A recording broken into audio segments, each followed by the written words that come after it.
Hey, it's time for yet another Monday edition of the Race Reviews. So, what on earth are we going to talk about in this one? Because I look like shit. I feel like shit. I feel way better than I did yesterday. Yesterday, I just could have died. I could have actually just laid down and died. I still feel pretty bad today, but feeling better. Feeling better. We're going to power through this. We're going to power through this together. So, I have 56 minutes. You can't see it. I can only see it. But it says 56 minutes and 36 seconds that I can spend on this video. And given what's transpired over the course of this weekend, I think we could use every single one of those seconds and or minutes. Things have changed. Things have changed big time. I don't know what to say. It's beautiful outside. Look at this. God, it's gorgeous out. And the camera keeps hanging onto this, except for when I'm trying to demonstrate it. It's not going to do it now. So I keep going dark. Keep going dark. Digital blackface. Anyway, see, just like that. See, just like on cue. On cue. I am now in the shadows. I guess we're going to be in the shadows for this race review. The ARCA race was the worst ARCA race at Talladega, and the worst ARCA race I've ever seen. Wow. Oh my God. Oh my God. I wasn't expecting anything out of that race. When I saw the entry list, I was like, are you serious? Is this real life? 21 cars at ARCA Talladega. 21 cars at ARCA Talladega. What? What? That's not okay, dude. Oh my God, NASCAR has killed ARCA. They did it. I made a video called Rip ARCA. I don't remember what year that was. Was that 2017 or 2018? I made it at college in South Dakota, so it was fucking recent. And oh my God, you cannot convince me otherwise that NASCAR purchased ARCA to eliminate it. Because the only thing, ARCA had a chance. It was the last vestige of hope. It was the last glimmering chance that stock car racing in America had at being a worthwhile experience. You know? It was the last vestige of hope in American stock car racing. And then NASCAR bought it, and everyone knew at that moment it wasn't going to last for much longer. And lo and behold, there's people actually in the industry that could tell you why the composite bodies actually are not, the mandation of the composite bodies is actually not a cost-saving feature, and how the crate engines are also not actually a cost-saving feature due to light monopolization. There are people in the industry who could explain it better than me, but as far as I know, the purchase of ARCA by NASCAR is probably one of the worst things that happened in the 2010s. It was bad. That was not a good thing. As for the race itself, fuck, that was boring. I watched the whole fucking thing. I don't even know why I did. I have no idea why I did. I have no idea why I shouldn't have. But I did. I watched every minute. Because I'm fucking a masochist. And nothing happened.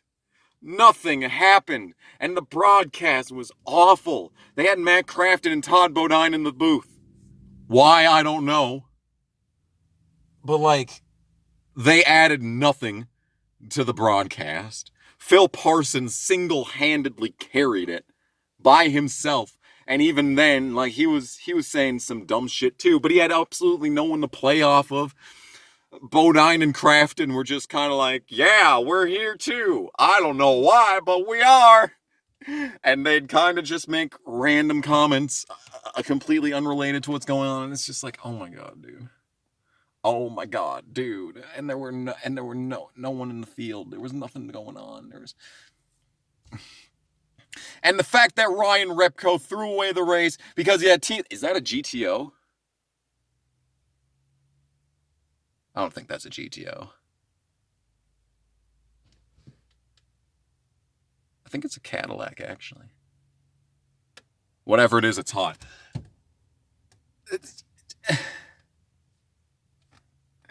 And Ryan Repko threw away the race because he was given team orders. He had an opportunity to put a number in the wins column in what, like his second ARCA race? And he was told not to.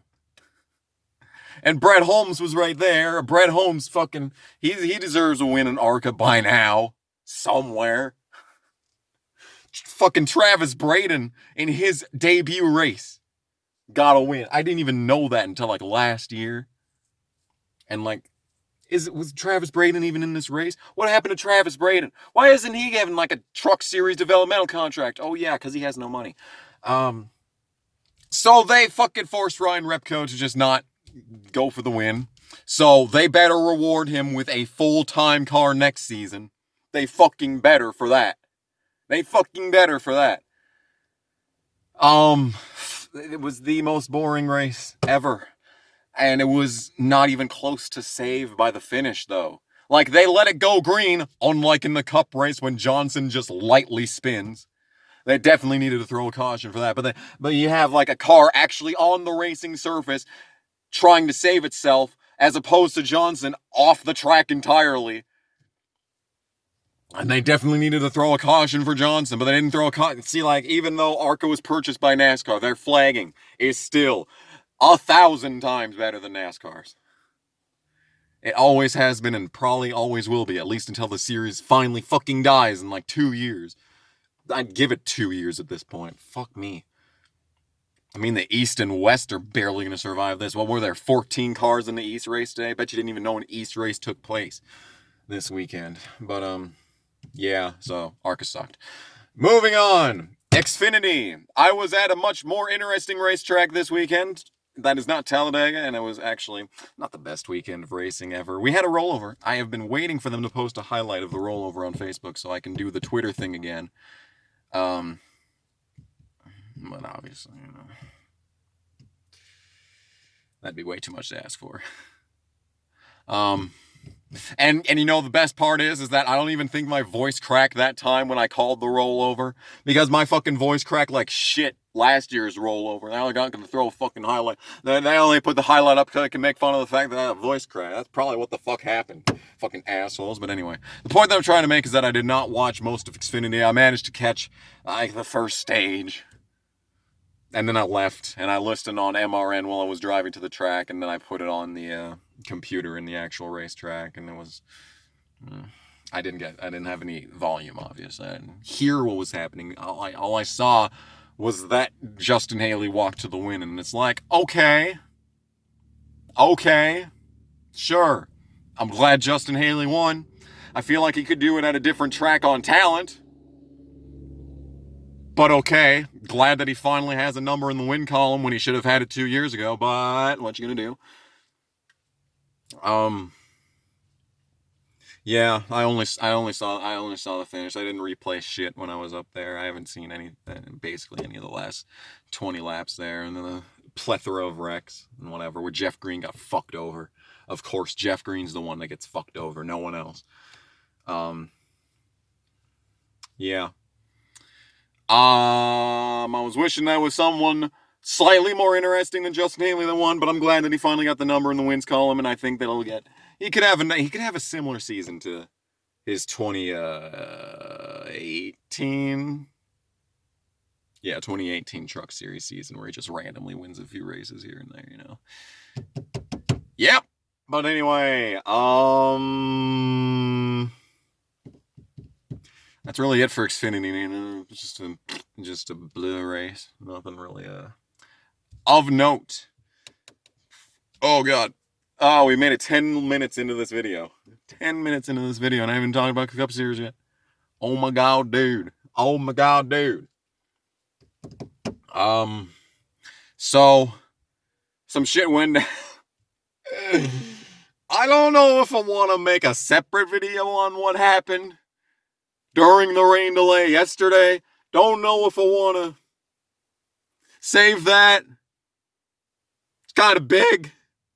Kind of big what it was. But, yeah. Maybe we'll just wait until, like, there's more details or whatever. The race today, I was expecting it to not happen because they keep running these fucking races at 1. Here, 3 o'clock on the East Coast. What's the point? It's Monday. Everyone's at work. Everyone's at work. No one on the West Coast would have been able to see it if you had it at noon. Because they're at work. They're at work. No one can see this race because they're at work. But then, like, there was a longer delay and all that good shit. And now I think most people were able to at least see the finish due to the delays, not due to NASCAR scheduling. I don't know what else you want me to say. That was a good race. Probably the best flag-to-flag Talladega race. Even including an hour-long fucking delay. And the fact that it was held on a Monday. Probably the best flag-to-flag NASCAR race at Talladega since 2012. I'm thinking. Because it's been shit. The track has sucked ass, is what I'm trying to say. And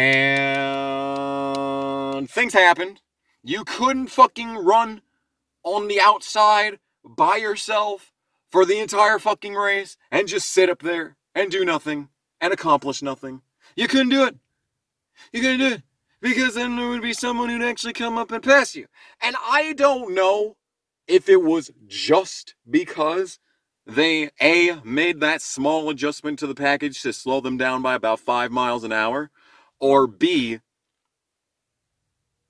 the urgency from the fact that there was, could this fucking phone focus on me? It's like, seriously. If it was because they, completely lost my fucking train of thought again. They, the urgency of the rain, so they actually battled for position for the majority of the race. I don't know if those two forces combined created the Captain Planet of this race, where it was a good thing and not stupid.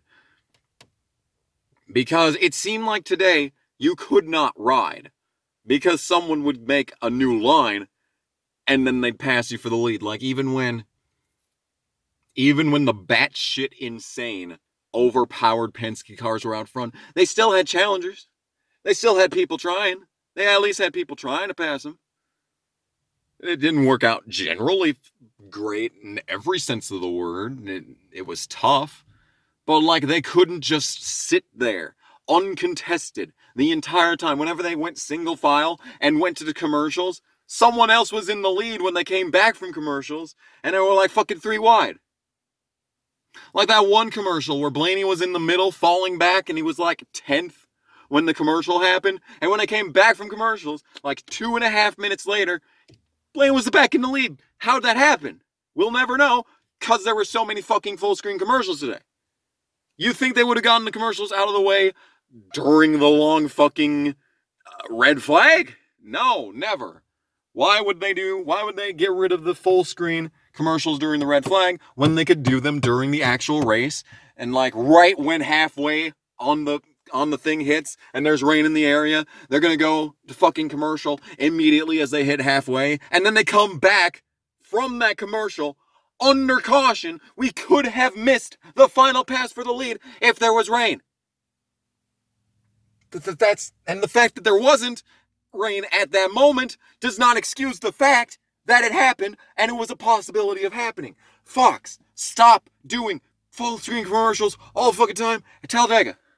Sell cheaper commercials for side by side and maybe run side by side more often.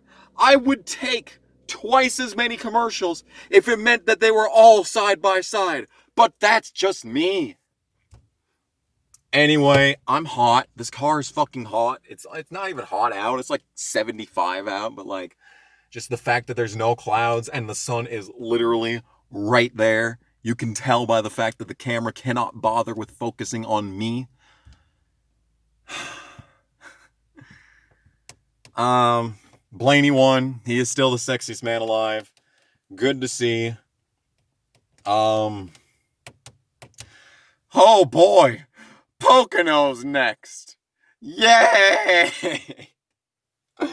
I can't wait. I can't wait. So the package is good in super speedways, finally. Maybe. We'll see. We'll see if, well, I mean,